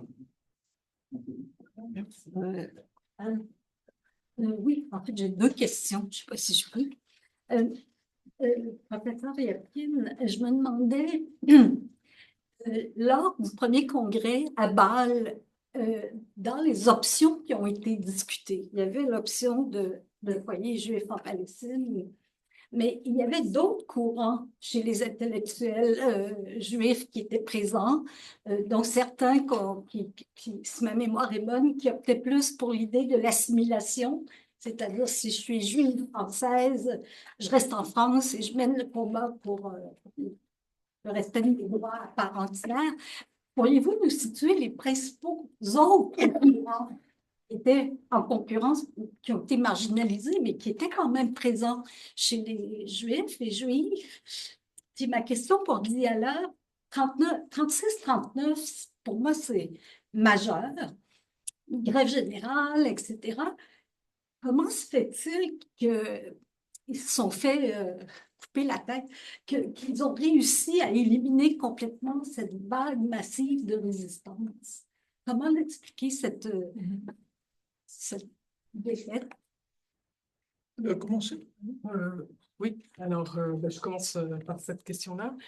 Comme je le disais, en fait, la répression va être ultra disproportionnée. Les Britanniques vont dépêcher des dizaines et des dizaines de milliers d'hommes qui vont aller chercher, notamment les bataillons qui vont aller chercher en Inde. Ils vont torturer, ils vont arrêter, ils vont déporter, ils vont même torturer des enfants, ils vont exécuter, une centaine d'exécutions, je pense. Ils vont commettre des actes d'une barbarie absolument invraisemblable, notamment dans des villages comme celui de Bassa, où on avait miné donc la route et on avait lancé un bus plein de Palestiniens dessus. Et ensuite, aux survivants, on avait demandé de venir enterrer. Donc voilà, les débris humains. Alors, c'est une question statistique. 10% de la population mâle en âge de combattre va être incapacité, en gros. Donc, ou bien donc mutilé, ou bien tué, ou bien déporté, emprisonné, etc. Bon, je n'ai pas eu le temps de rentrer non plus dans ce qui était une grande question, la problématique du leadership palestinien, qui est justement contesté en fait au milieu des années 30 avec l'émergence d'un parti, le parti de l'indépendance, le parti du Congrès, Azz el-Din Qassam, donc cette figure qui va mobiliser les prolétaires et les paysans. Il va être tué en 1935, c'est d'ailleurs cette étincelle-là qui va déclencher les événements de 36-39. Donc, un leadership était en train de se mettre en place, un leadership de remplacement était en train de se mettre en place, mais qui va être laminé justement par cette vague de répression. Et n'oublions pas aussi un point sur lequel je n'ai pas pu insister suffisamment, c'est qu'en face, on est armé, on est entraîné par les Britanniques. Et donc, lorsqu'arrive 48, on est face à une population qui a perdu ses chefs, qui est largement désarmée, et qui n'a pas su se réorganiser en fait en bataillon serré pour mener le combat. Que j'en profite pour dire aussi pourquoi finalement il y a eu pourquoi la première guerre israélo-arabe a été un tel désastre aussi. Je ne vais pas rentrer dans les mythes de les Arabes ont dit aux Palestiniens de partir. Non, simplement dire que un point qui n'est peut-être pas suffisamment mis de l'avant lorsqu'on explique donc les actions en ordre dispersé de différentes armées qui n'étaient pas coordonnées entre elles, qui ne savaient pas travailler entre elles, qui ne savaient pas se battre en fait. Il ne faut pas oublier que nous sommes en 1948. La majeure partie de ces pays, Jordanie, Liban, Syrie, et même l'Égypte, sortent d'une période coloniale et que leurs armées, c'était des polices qui avaient une idée de comment contrôler, réprimer la population civile, mais qui n'avaient aucun entraînement militaire. Voilà. Ça, c'était pour aller très très vite. Je ne sais pas s'il y avait autre chose pour moi, mais... Peut-être sur qu'est-ce qui pourrait assurer aujourd'hui une paix durable? Ah, oula, Bon, jusqu'à demain? Non, on va pas jusqu'à demain. Il peut pas y avoir de résolution, de solution, de paix s'il n'y a pas de justice. Bien sûr, oui, c'est certain, c'était dans la question. C'est ça, de démantèlement du système colonial et de reconnaissance de l'indigénéité des Palestiniens et des réparations leur sont dues. Le droit au retour des Palestiniens est le cœur, en fait, du mouvement national palestinien depuis ses débuts jusqu'à aujourd'hui. Oui, Tant qu'il n'y a pas de solution aux réfugiés, il n'y a pas de solution durable. oui, mais vous voulez dire la solution à deux États? Non. Non? Non, il n'y a pas de solution non, il n'y a pas de solution à deux États. Je pense qu'on est. Tu diras peut-être autre chose, Jacob. Il n'y a pas de solution à deux États. La seule solution il n'y a jamais eu qu'une seule solution, c'était la solution à un État. Alors, la solution à deux États est absolument impossible, mais la solution à un État aujourd'hui est impossible aussi. On est dans ce moment tragique, en fait, aujourd'hui. Ça va peut-être évoluer, mais actuellement, on en est là. C'est ça. Bon, je vais juste dire un mot que on parle de solution d'un État, deux États. En fait, il existe un État. Il existe un territoire de la mer jusqu'au Jourdain qui est contrôlé par un État qui a la même devise, qui bien entendu a le contrôle militaire, mais dont la moitié de la population n'a pas de droit politique. Oui, c'est ça. Tout le reste, c'est déjà un État, fin pratique. Donc, je crois qu'une façon de voir plus clair, c'est de voir d'autres situations que nous avons connues dans le monde où une population n'avait pas de droits égaux, qui, bien entendu, se révoltait, bon, toutes sortes de mouvements de résistance, etc. Deuxième, voilà ma réponse. Concernant vos deux questions, la première était le débat des historiens. La différence entre Maurice et Papé. Entre qui et qui? Benny Maurice Jean Papier et Benny Maurice. Bon, écoutez, ce sont deux historiens israéliens, dont un s'est fait pratiquement exiler d'Israël, Ilan Pape, qui est en Angleterre, et Benny Maurice est toujours en Israël. Tous les deux font partie de ce nouveau historien qui ont démoli le mythe, de beaucoup de mythes sionistes qui dominaient dans l'historiographie, y compris l'absence de Nakba, donc tout cela a été démoli. La différence est que Benny Maurice, vous le savez bien, vous l'avez dit en fait, regrette que le travail était mal fait, contrairement à l'Amérique du Nord où le travail était bien fait. C'est ça. On parle avec le même fait, mais on donne des interprétations un peu différentes. Voilà, Ilan Pape qui parle de la fin du sionisme, la dernière étape, bon, etc. La question qui était... L'allégeance politique des... Ah oui, oui, effectivement, avant le 7 octobre de 2023, j'aurais pu vous donner une réponse très détaillée et très fine. Je ne le peux plus parce que la population israélienne non arabe était solidifiée dans un sionisme sans gêne, éliminatoire, voire génocidaire, mais sûrement éliminatoire. Je crois que plus de 70% de la population non arabe d'Israël appuie l'idée d'expulsion des Palestiniens. Donc, toutes ces petites distinctions qui existaient auparavant ont une importance historique. Aujourd'hui, il n'y a aucune pertinence. Pour revenir au 19e siècle, quelles étaient les options devant les Juifs?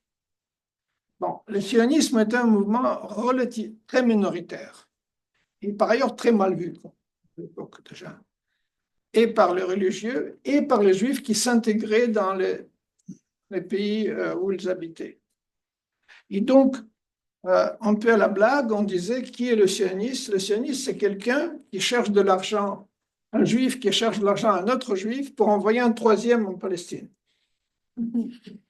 Donc, ce n'est pas pour moi, c'est pour quelqu'un d'autre. Moi, je vais rester à Paris, et les autres doivent aller là-bas. Et effectivement, disons, c'est humoristique, mais pas tout à fait, parce que les Juifs russes qui constituent la pierre fondatrice du sionisme pratique en Palestine, tous les premiers ministres d'Israël jusqu'à aujourd'hui, avec une seule exception, sont soit nés au sein de l'Empire russe, soit leurs parents sont nés au sein de l'Empire russe. Donc c'est vraiment une histoire largement russe. Dans mon livre « Comprendre l'État d'Israël », j'ai tout un chapitre consacré à cela. Par ailleurs, je m'excuse, mon PowerPoint était en anglais, et même si j'écris mes livres en français, sauf les autres sont d'autres langues, parce que je n'ai plus d'exemplaires en français. Mais ils sont à renobrer. Alors, ça c'est d'abord concernant les sionismes. La grande majorité des Juifs, alors à l'époque ou maintenant, veulent vivre là où ils vivent. Disons, les gens heureux ne déménagent pas, ne s'exilent pas. Alors, voilà la distinction qui existe jusqu'à nos jours. Bien sûr, il y a des gens motivés idéologiquement qui vont aller en Israël parce qu'ils sont sionistes. Ça existe aussi, mais tout de même, pas un grand. Voilà, j'ai répondu à toutes les questions qui m'ont été adressées. Attendez, j'ai vu ici, on va d'abord prendre les questions des gens en ligne. Et on a deux questions qui sont aussi par rapport aux historiens pour Jacob. Je viens de la lire. Oui, parfait. Dernièrement, Ilan Pappe a constaté que le sionisme est dans sa dernière phase. Quel est l'avis de Jacob Rapkin par rapport à ces constats? Je réponds tout de suite. Oui. Étant donné que je suis né en Union soviétique, où tous les jours j'entendais que le capitalisme est déjà à sa dernière. Je suis un peu sceptique par rapport à cette prédiction.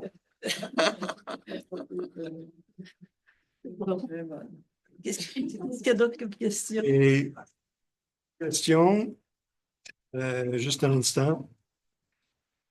Il y avait une autre pour moi. L'autre question, c'est pour vous deux. Okay. Et c'est concernant c'est un peu déjà répondu peut-être, parce que ça a demandé l'appréciation, je le cherche, désolé. Quelle est votre appréciation des travaux de recherche d'Ilan Pappe et son apport dans votre compréhension de la situation de la Palestine? Bon, alors, la contribution d'Ilan Pappe est évidemment très, très importante, et ça n'enlève rien à la très grande qualité de ses travaux.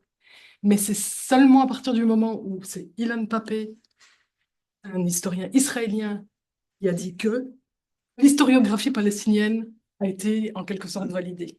Les Palestiniens le savent et le disaient, certes, pas sur la base des mêmes documents, parce qu'ils n'avaient pas accès aux archives israéliennes, mais depuis des décennies. D'accord?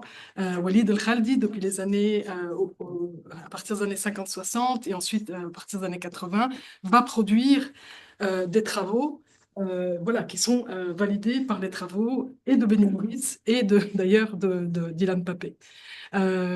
Donc voilà ce que je voulais moi ajouter quant à ça. La différence entre Ilan Pappé et Benny Morris, c'est celle d'un véritable historien et d'un idéologue. Benny Morris, il faut quand même le rappeler, a connu une évolution entre 88, date de sortie de son première édition de son livre, et 2006, je pense, l'année où il revisite finalement et où il déclare malheureusement que c'est ça. Le boulot n'a pas été bien fait et que Ben Gurion aurait dû aller jusqu'au bout et terminer tout ce nettoyage. Il y a une évolution politique, idéologique. Enfin, non, il y a un carcan idéologique déjà présent dès les premiers travaux de Ben Maurice, mais il y a une droitisation, je dirais, extrême au fil des décennies de sa part. Ilan Pappé a travaillé donc sur les archives israéliennes. Ilan Pappé, contrairement à Benny Morris, connaît l'arabe, connaît les archives palestiniennes. Voilà ce que je voulais aussi apporter à ce débat sur les nouveaux historiens israéliens. Je voudrais juste ajouter ma réponse concernant la société israélienne et son évolution. Je crois que, de nouveau, le concept de Patrick Wolf explique que tant et aussi longtemps qu'on se gêne de parler de l'expulsion, d'élimination, il y avait des sionistes de gauche. Mais sionisme de gauche, comme je dis parfois, c'est un peu comme la neige bouillante. Ça n'existe pas. Ça ne peut pas exister parce qu'il y a une logique d'élimination qui est là. Et cette logique, lorsqu'elle est exprimée sans gêne, mène à la situation actuelle. Et d'une certaine façon, la société israélienne d'aujourd'hui est beaucoup plus transparente ou compréhensible qu'auparavant, quand il y avait des porte-paroles extrêmement éloquents comme Abba Eben, qui vraiment cachait beaucoup de choses. C'était un plaisir de l'écouter. Mais aujourd'hui, vous avez des gens qui parlent, disent exactement ce qu'ils veulent. Et je crois que c'est beaucoup plus facile pour le monde entier, en fait, de comprendre. Maintenant, disons, je vais ajouter un peu à ma réponse concernant un État, parce que je crois que vous posez la question, pourquoi ça continue comme ça? C'est que l'appui des puissances occidentales est crucial. Israël est appuyé, fournit des munitions, fournit tout l'appui diplomatique, etc., par pratiquement, dans la grande majorité des pays occidentaux. Pourquoi? Partiellement à cause de leur propre histoire coloniale, partiellement, surtout en Allemagne, par l'institutionnalisation de la culpabilité pour l'Holocauste, et finalement, des raisons très pratiques. Israël a développé des technologies de surveillance et de contrôle de la population, les meilleures au monde, pour de bonnes raisons, vous le voyez pourquoi. Et c'est une exportation extrêmement importante dans les pays occidentaux, en fait, dans tous les pays, pas seulement occidentaux. Pourquoi les gouvernements sont tellement intéressés à avoir cette technologie de pointe pour surveiller et contrôler? L'écart entre les riches et les pauvres qui augmente sans précédent actuellement dans tous les pays. Et pour contrôler la population, on a besoin d'Israël. Donc, ces techniques sont très utiles pour beaucoup de gouvernements. On peut juste prendre une dernière question Une question du chat, et puis après, on va prendre des questions de la salle un peu en rafale, parce que du coup, La personne dit comprendre que le sionisme était une idée minoritaire au début. Quel était le moment clé ou ça a changé dans la communauté juive? C'était une idée minoritaire au début. OK. Bon, je peux répondre. Oui. Euh, Bon, ce qui a changé véritablement, c'est la guerre de 6 jours de 1967, quand Israël s'est présenté, justement, Abba Eban était un des porte-parole, comme étant, avant la guerre, au bord du précipice, au bord de la destruction totale, et beaucoup de Juifs qui n'étaient pas particulièrement sionistes étaient préoccupés pour des raisons humanitaires, ce qui allait se passer avec la population juive d'Israël. Après 67, avec cette victoire relativement, disons, très impressionnante, il y a eu tout un programme d'éducation sioniste qui a été mis en place, et aussi le mouvement de national-judaïsme dont je parlais un peu. Donc, ces deux courants, laïcs et religieux, ont fait de sorte que pour beaucoup de Juifs, surtout pour ceux qui ne sont pas pratiquants, Dieu était remplacé par l'État d'Israël. Et dans beaucoup de communautés aujourd'hui, Israël, par procuration, est la base de leur identité. Par procuration. C'est très important de comprendre que si un juif ne mange pas kasher, n'observe pas Shabbat, ça ne dérange pas. Et s'il critique Israël, là, ça devient grave. Et donc, ça nous explique d'une façon anthropologique quelle est la base de l'identité. Disons, quelle transgression vous met à l'extérieur de la communauté. Voilà. C'est un processus qui était très important. Maintenant, de plus en plus de jeunes juifs américains et canadiens ne s'identifient plus avec Israël. Et je crois que je l'ai mentionné, ou peut-être pas, lors de manifestations pro-palestiniennes en Allemagne, un tiers des gens arrêtés étaient juifs. Donc, je répète, je crois que maintenant, c'est un déclin, surtout depuis octobre 23, un déclin clair de l'association avec Israël d'un côté et de l'attachement fanatique de l'autre. On va prendre des questions dans la salle. Je vais les prendre en rafale. Moi, j'ai identifié 5 personnes. Je vais prendre les 5 questions et on va malheureusement devoir conclure sur ça. Donc, il y a monsieur, madame, monsieur et... Voilà, ça fait... Le premier monsieur, c'est ça. Vous êtes le premier monsieur. Désolé. En général, ce qu'on entend beaucoup parler depuis des années, d'ailleurs, c'est sionisme, la guerre, sionisme palestinien, souvent mélangé avec la religion juive. Ma question, c'est que la guerre, en général, elle dépend d'intérêts économiques la plupart du temps. C'est à qui ces intérêts-là? On y revient dans la 3e conférence. Quand même. On fait pas. Non. Mais à toutes, mais là. On peut répondre très, très brièvement. Mais une réponse. Je vais prendre toutes les questions en rafale. Ça pourrait être des québécois contre le génocide à Gaza.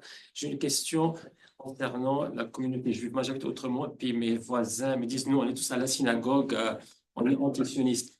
Mais cette communauté, comment la communauté religieuse, d'ailleurs, moi, dans mon salon, j'ai 3 livres que j'adore. Il y a le Before the Diaspora of Walid al-Khalidi, qui est vraiment une révélation. La Palestine est un pays très riche avant 48, non pas comme on essaie de faire, dire que les Israéliens ont développé ça, c'était déjà un pays très riche.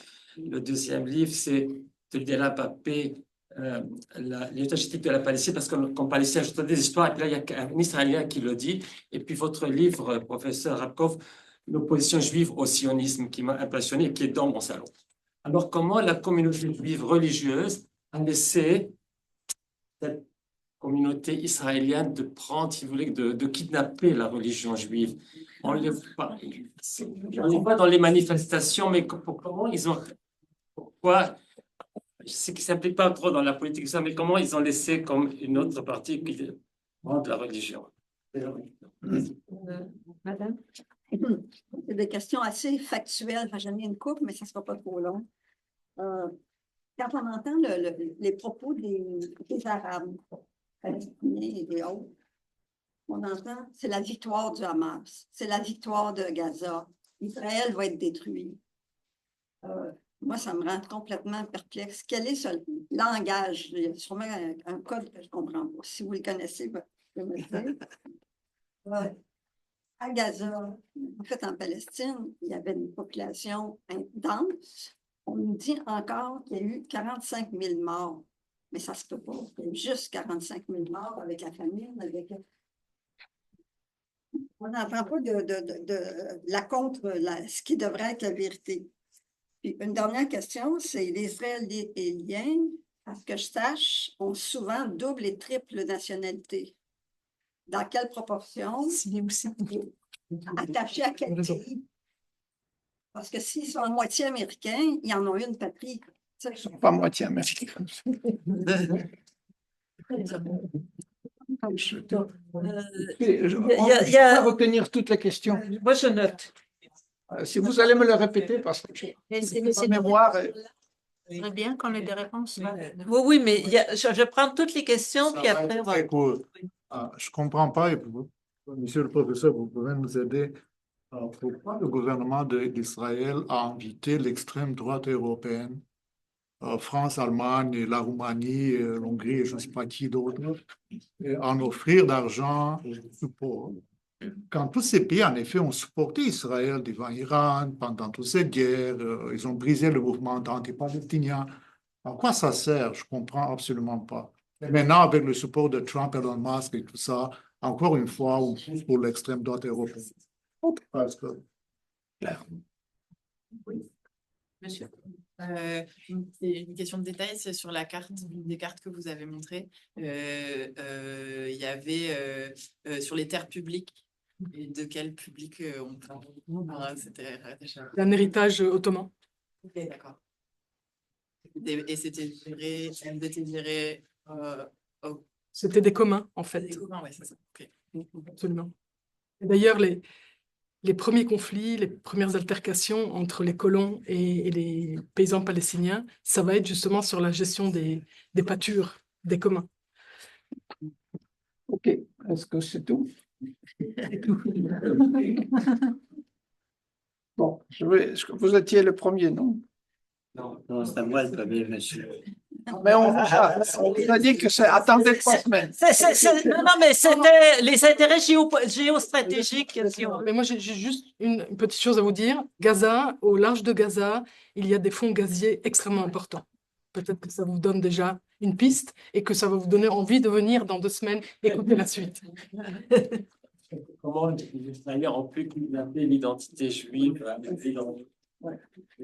Donc, j'ai mentionné que les Juifs en Europe, surtout au XIXe siècle, comme tous les autres Européens, ont passé par une sécularisation, par l'abandon de la religion. Pour ceux qui étaient dans les pays occidentaux ou de l'Europe centrale ou aux États-Unis, ils s'intégraient comme Américains, Français, Allemands, etc., tout en gardant un petit lien religieux. Donc, parfois, ils allaient à la synagogue pour les grandes fêtes, mais ce n'étaient pas des gens très pratiquants. Par contre, au sein de l'Empire russe, cette jeunesse radicalisée est devenue anti-religieuse.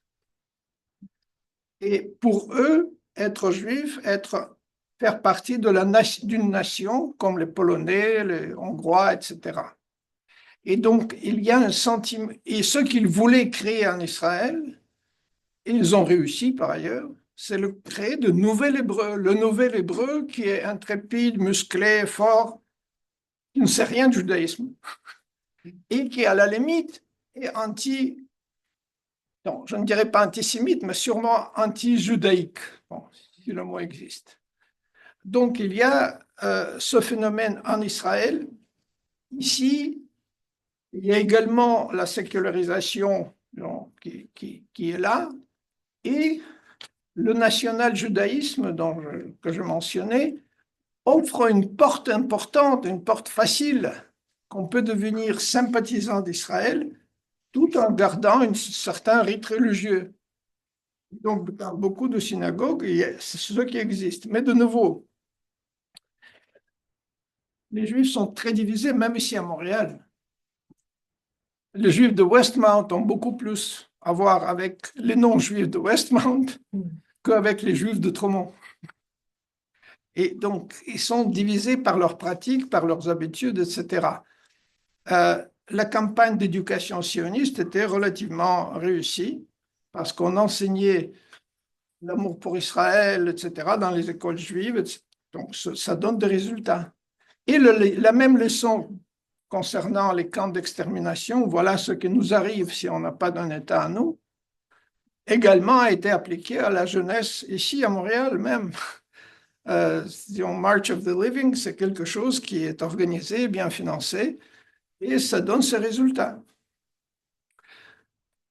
Quel est l'autre question? Il y avait des questions sur le nombre de morts à Gaza. Ça, c'est toi. Mais non, bien sûr, dans la revue médicale de Lancet, il y a sorti il y a quelques mois, on parle de 182 000 morts. Il ne faut pas oublier que pendant toute la durée, depuis le 7 octobre, en fait, il n'y a pas de journalistes étrangers qui rentrent. Il n'y a absolument aucun moyen de mener des enquêtes, de faire des vérifications. Ce n'est pas pour dire que les chiffres du Hamas ne sont pas fiables. Ils ont toujours été considérés fiables, toujours. À chaque attaque israélienne contre Gaza, ce sont les chiffres du ministère de la Santé gazaoui, donc dirigé par le Hamas, qui étaient fournis et qui étaient donc pris en compte et validés. Mais n'oublions pas que il y a des dizaines de milliers de disparus, que tous les corps n'ont pas été recouvrés, qu'il y a des gens qui continuent à mourir de faim, de froid, de maladie. Donc, ceux qui ont été comptabilisés, c'est ceux qui pouvaient l'être au moment où ils l'ont été. Qui pouvaient être identifiés. Et qui pouvaient être identifiés. Mais c'est sûr qu'on est probablement bien au-delà de 200 000.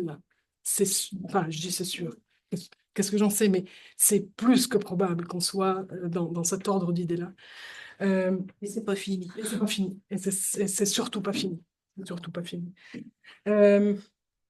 Pour la victoire du Hamas, bon, vous avez dit, les Arabes disent, je ne sais pas de quels Arabes vous parlez, mais ceux parmi les Palestiniens ou parmi les Arabes qui disent le Hamas a gagné, c'est une victoire du Hamas, n'oublions pas que le but poursuivi par Israël, c'était l'anéantissement du mouvement. Ils n'ont pas réussi. Après 16 mois de génocide, après probablement ces 200 000 morts plus, ils n'ont pas réussi. Alors, est-ce que c'est une victoire? Je ne suis pas là pour apprécier ce jugement porté par le Hamas sur lui-même, mais n'oublions pas que c'est un mouvement de résistance. C'est un mouvement de résistance dont le but est de exister, rester sur le territoire. Qu'ils prédisent la disparition d'Israël. Comme c'est dit, comme une prédiction. Non, alors, il y a la charte du Hamas, il y a quelque chose qui s'appelle la charte du Hamas qui a été révisée dans un sens où justement cette partie problématique qui appelle à la destruction de l'État d'Israël est revue. Maintenant, encore une fois, c'est un mouvement anticolonial. C'est un mouvement anticolonial. Vous parlez d'un mouvement à qui on a dénié une victoire démocratique, qu'on a encerclé, qu'on a déclaré terroriste, qu'on a assiégé. C'est peut-être de tous ces éléments-là dont il faut commencer à parler avant de commencer à parler de qui est Hamas, qu'est-ce qu'il représente et qu'est-ce qu'il poursuit. Et il y a les propos, il y a aussi la diplomatie, il y a les actes, il y a tout ce qu'on ne voit pas aussi. Je ne suis pas en train de... Mais ma question, parce que moi, j'ai la sympathie, puis je suis prête à prendre ce qu'on voudra. C'est que je trouve que c'est curieux comme déclaration de partisans là, des Palestiniens. C'est le sens de ça. C'est la disparition d'Israël comme État juif, comme État raciste, en fait. Il demandait. Pas clair. Non, mais bon, enfin, la question de savoir de quoi on parle. Est-ce qu'on parle de propagande? Je parle de ce que À ce moment-là, dans des médias, soit arabes, soit des propos pro-palestiniens, qui rapportent ça comme un peu des faits. Écoutez, l'armée ukrainienne dit qu'ils sont en train de vaincre. Alors, il y a toutes sortes de choses qu'on dit. Non, mais c'est pour ça que je vous dis, est-ce qu'on parle de propagande ou de faits? Les faits, actuellement, on n'est pas capable de les... Et on parlera de Hamas et des autres mouvements de résistance palestinienne à la 5e conférence. Alors, on ne va pas tout épuiser. C'est pour ça qu'on en a fait 5 d'ailleurs. On ne va pas tout épuiser aujourd'hui. Je remercie donc notre conférencière et notre conférencier. Je vous remercie.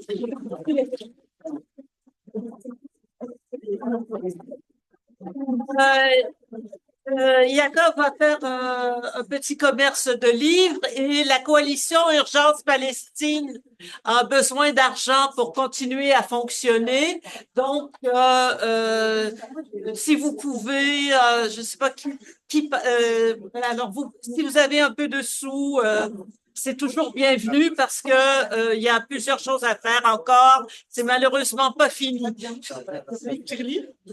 Je pense qu'elle va avoir un chapeau.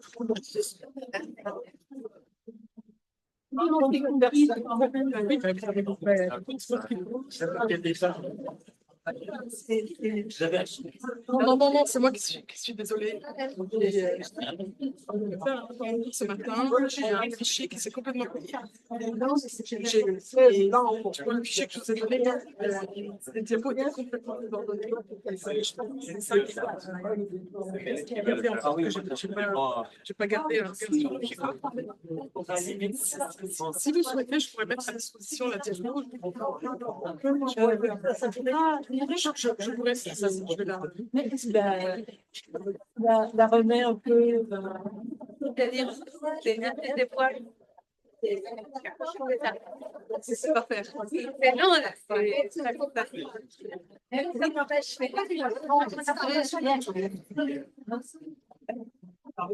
Donc, le problème, c'est juste que je veux être sûr qu'on garde.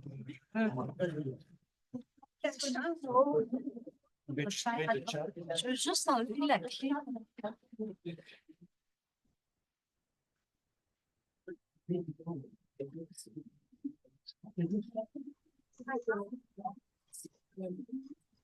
Je disais à Diane que j'allais reprendre un peu le point. Et peut-être je fais celui que vous avez et je vais Les questions qui ont été faites. Oui, je pense que c'est une affaire qui est fermée. Tu vas enregistrer le chat, tu vas enregistrer Encore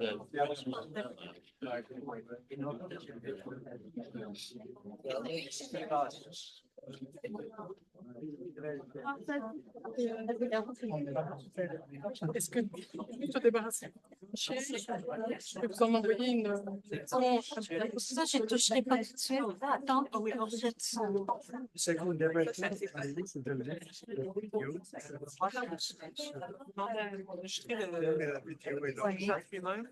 Jusqu'à 50 minutes. OK. Juste comme ça. Oui. Merci.